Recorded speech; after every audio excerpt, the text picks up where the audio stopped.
261ኛ ቀናችን ነው። መስከረም 1 ዘፍጥረት 1 ብለን የእግዚአብሔርን ቃል ማንበብና ማጥናት ከጀመርን እስከ ጳጉሜ 5 ራዕይ 22 ድረስ መጓዛችንን እንቀጥላለን። ዛሬ የምናነበው የእግዚአብሔር ቃል ክፍል ትንቢተ ሕዝቅኤል ከምዕራፍ 40 እስከ 42 ድረስ ያለውን ነው። አብረን እናንብብ። በጌታ በኢየሱስ ስም አነባለሁ።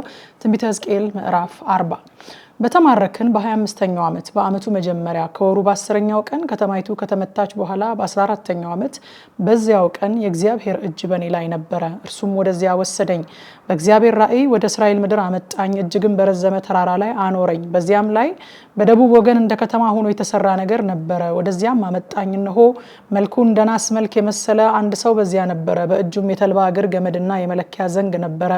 እርሱም በበሩ አጠገብ ቆሞ ነበር። ሰውየውም የሰው ልጅ ሆይ ይህን አሳይህ ዘንድ አንተ ወደዚህ ተመርተሃልና በዓይንህ እይ፣ በጆሮህም ስማ፣ በማሳይህም ሁሉ ላይ ልብህን አድርግ፣ የምታየውንም ሁሉ ለእስራኤል ቤት ንገር አለኝ። እነሆም በቤቱ ውጪ በዙሪያው ቅጥር ነበረ። በሰውየውም እጅ የክንዱ ልክ 1 ክንድ ከጋት ሆነ። 6 ክንድ ያለበት የመለኪያ ዘንግ ነበረ። የቅጥሩንም ስፋት 1 ዘንግ ቁመቱንም 1 ዘንግ አድርጎ ለካ። ወደ ምስራቅ ወደሚመለከተውን በር መጣ። በደረጃዎቹም ላይ ወጣ። በበሩ በኩል ያለውን የመድረኩን ወለል ወርዱንም 1 ዘንግ አድርጎ ለካ። የዘበኛውም ጓዳ ሁሉ ርዝመቱ 1 ዘንግ ወርዱም 1 ዘንግ ነበረ። በዘበኛውም ጓዳዎች መካከል 5 ክንድ ነበረ። በበሩም ደጀ ሰላም በስተውስጥ በኩል የሚገኝ የበሩ የመድረክ ወለል 1 ዘንግ ነበረ። በስተውስጥም ያለውን የበሩን ደጀ ሰላም 1 ዘንግ አድርጎ ለካ። የበሩንም ደጀ ሰላም 8 ክንድ የግንቡንም አዕማድ ወርድ 2 ክንድ አድርጎ ለካ። የበሩም ደጀ ሰላም በስተውስጥ ነበረ። የምስራቁም በር የዘበኛዎች ጓዳዎች በዚህ በኩል 3 በዚያም በኩል 3 ነበሩ። ለሶስቱም 1 ልክ ነበረ። የግንቡም አዕማድ ወርድ በዚህ በኩልና በዚያ በኩል 1 ልክ ነበረ። የበሩንም መግቢያ ወርድ 10 ክንድ የበሩንም ርዝመት 13 ክንድ አድርጎ ለካ። በዘበኛም ጓዳዎች ፊት በዚህ በኩል 1 ክንድ በዚያም በኩል 1 ክንድ የሆነ ዳርቻ ነበረ። የዘበኛ ጓዳዎቹም በዚህ በኩል 6 ክንድ በዚያ በኩል 6 ክንድ ነበሩ። ከአንዱም የዘበኛ ጓዳ ደርብ ጀምሮ እስከ ሌላኛው ደርብ ድረስ የበሩን ወርድ 25 ክንድ አድርጎ ለካ። መዝጊያውና መዝጊያውም ትይዩ ነበረ። ደጀ ሰላሙንም 20 ክንድ አድርጎ ለካ።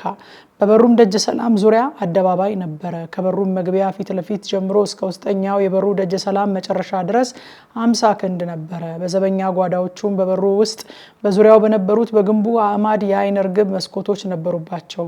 ደግሞም በደጀ ሰላሙ ውስጥ በዙሪያው መስኮቶች ነበሩ። በግንቡም አዕማድ ሁሉ ላይ የዘንባባ ዛፍ ተቀርጾባቸው ነበረ። ወደ ውጭውም አደባባይ አመጣኝ። እነሆም በአደባባዩ ዙሪያ የተሰሩ ዕቃ ቤቶችና ወለል ነበሩ። በወለሉም ላይ 30 ዕቃ ቤቶች ነበሩ። ወለሉም በበሮች አጠገብ ነበረ። ይህም ታችኛው ወለል እንደ በሮቹ ርዝመት መጠን ነበረ። ከታችኛው በር ፊት ጀምሮ እስከ ውስጠኛው አደባባይ ፊት ድረስ ወርዱን 100 ክንድ አድርጎ ለካ። ወደ ሰሜንም መራኝ። እነሆም በውጭው አደባባይ ያለ ወደ ሰሜን የሚመለከት በር ነበረ። ርዝመቱና ወርዱንም ለካ።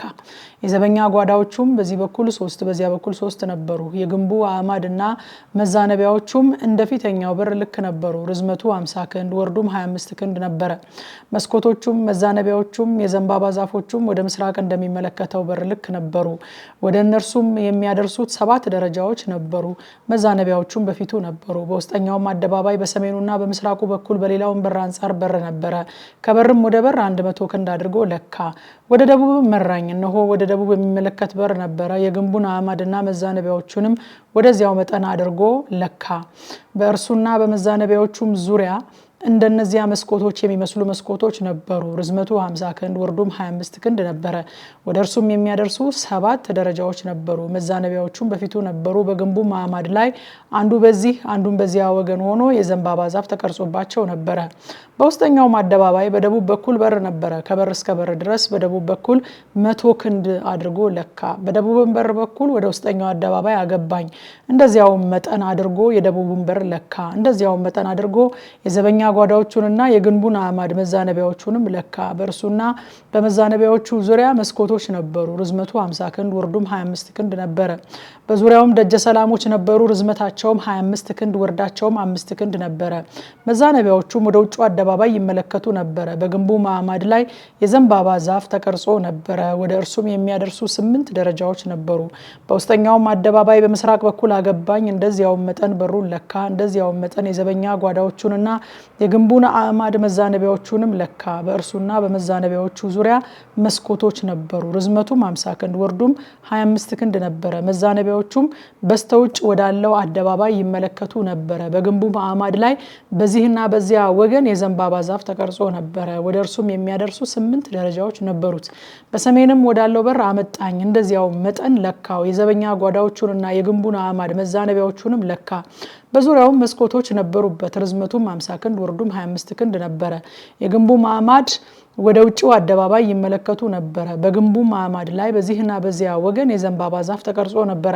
ወደ እርሱም የሚያደርሱ 8 ደረጃዎች ነበሩት። በበሮቹም በግንብ አዕማድ አጠገብ ዕቃ ቤቱና መዝጊያው ነበሩ። በዚያ የሚቃጠለውን መስዋዕት ያጥቡ ነበረ። የሚቃጠለውን መስዋዕት የኃጢአቱንና የበደሉን መስዋዕት ያርዱባቸው ዘንድ በበሩ ደጀ ሰላም በዚህ ወገን 2 ገበታዎች በዚያ ወገን 2 ገበታዎች ነበሩ። በሰሜን በኩል ባለው በር በስተውጩ በመወጣጫው ደረጃዎች አጠገብ በአንዱ ወገን 2 ገበታዎች ነበሩ። በሌላው ወገን በበሩ ደጀ ሰላም በኩል 2 ገበታዎች ነበሩ። በበሩ አጠገብ በዚህ ወገን 4 ገበታዎች በዚያም ወገን 4 ገበታዎች ነበሩ። መስዋዕት የሚያርዱባቸው ገበታዎች 8 ነበሩ። ስለሚቃጠለው መስዋዕት ርዝመታቸው ክንድ ተኩል ወርዳቸውም ክንድ ተኩል ቁመታቸውም 1 ክንድ ተኩል የሆኑ የሚቃጠለውን መስዋዕትና ሌላ መስዋዕቱን የሚያርዱበትን ዕቃ ያኖሩባቸው ዘንድ ከተጠረበ ድንጋይ የተሰሩ 4 ገበታዎች ነበሩ። በዙሪያውም 1 ጋት የሆነ ክፈፍ ወደ ውስጥ ተቀልብሶ ነበረ። በገበታዎቹም ላይ የቁርባኑ ስጋ ነበረባቸው። ወደ ውስጠኛውም አደባባይ አገባኝ። እነሆም 2 ቤቶች ነበሩ። አንዱ ወደ ሰሜን በሚመለከት በር አጠገብ ነበረ። መግቢያውም ወደ ደቡብ ይመለከት ነበረ። ሌላውም ወደ ደቡብ በሚመለከተው በር አጠገብ ነበረ።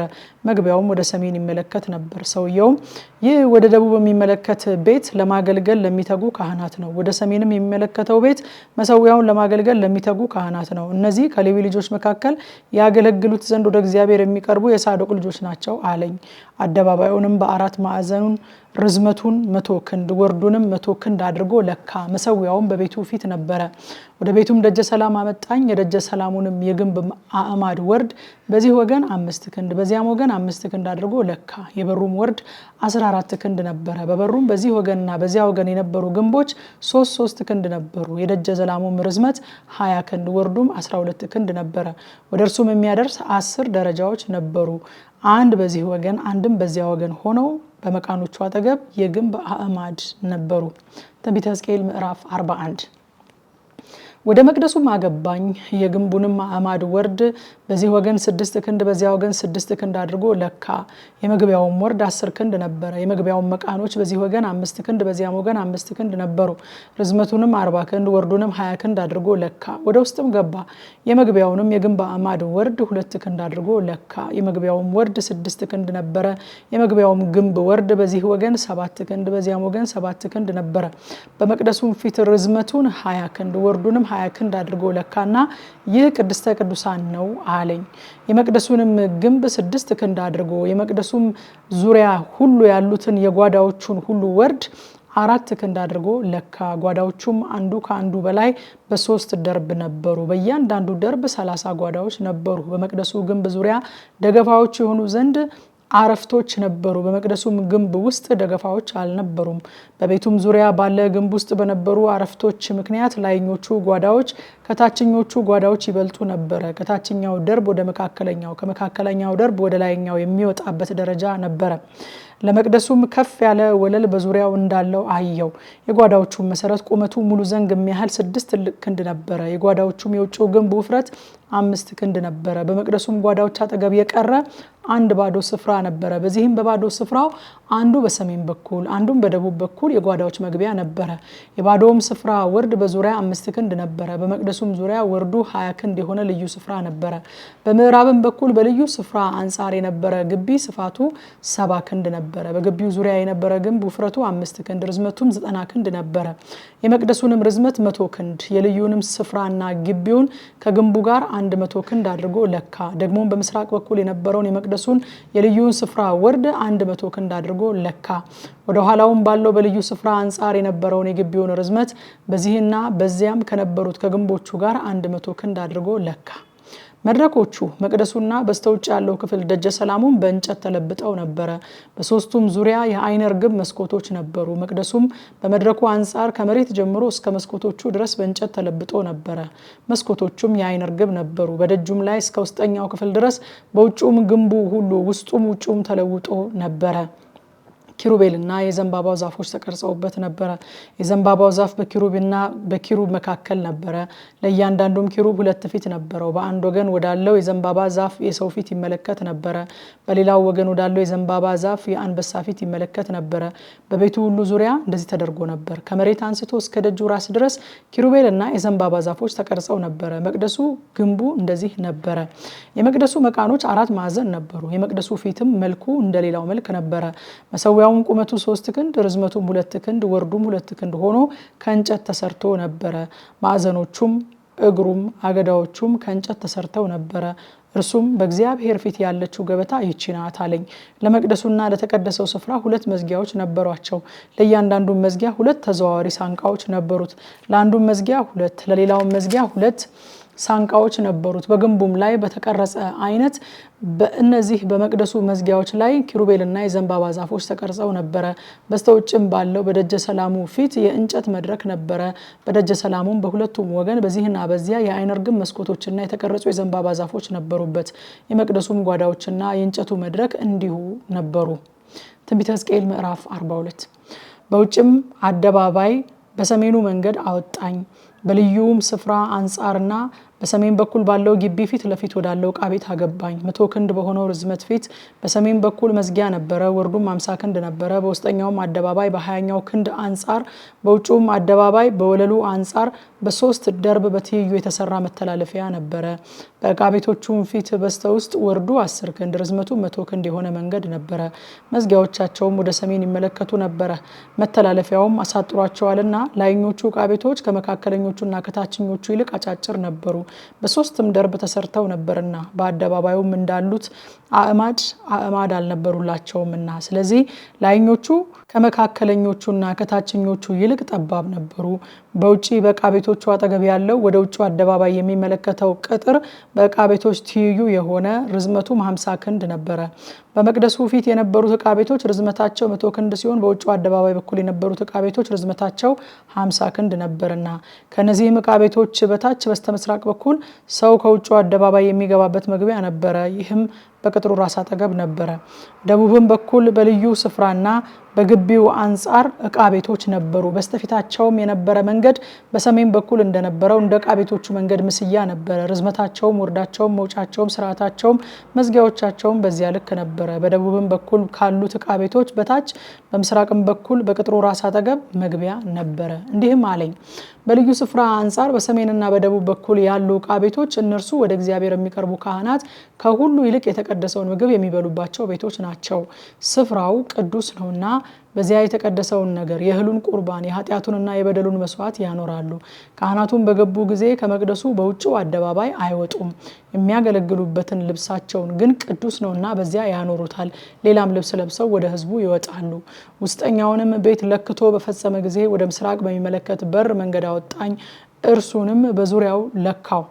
የምስራቁን ወገን በመለኪያ ዘንግ 500 ክንድ አድርጎ ለካ ዞረም። የሰሜኑንም ወገን በመለኪያ ዘንግ 500 ክንድ አድርጎ ለካ ዞረም። የደቡቡንም ወገን በመለኪያ ዘንግ 500 ክንድ አድርጎ ለካ ዞረም። የምዕራቡንም ወገን በመለኪያ ዘንግ 500 ክንድ አድርጎ ለካ። በአራቱም ወገን ለካው። የተቀደሰውንና ያልተቀደሰውን ይለይ ዘንድ ርዝመቱ 500 ክንድ ወርዱም 500 ክንድ የሆነ ቅጥር በዙሪያው ነበረ። አሁን ያነበብኩትን ክፍል ከምሽቱ 3 ሰዓት በኢትዮጵያ ሰዓት አቆጣጠር በጥልቀት በቲክቶክ እና በቴሌግራም ቻናላችን በቀጥታ ስርጭት የምናጠና ስለሆነ መጥታችሁ አብረን እንድናጠና ጋብዛችኋለሁኝ። ጸጋ ይብዛላችሁ።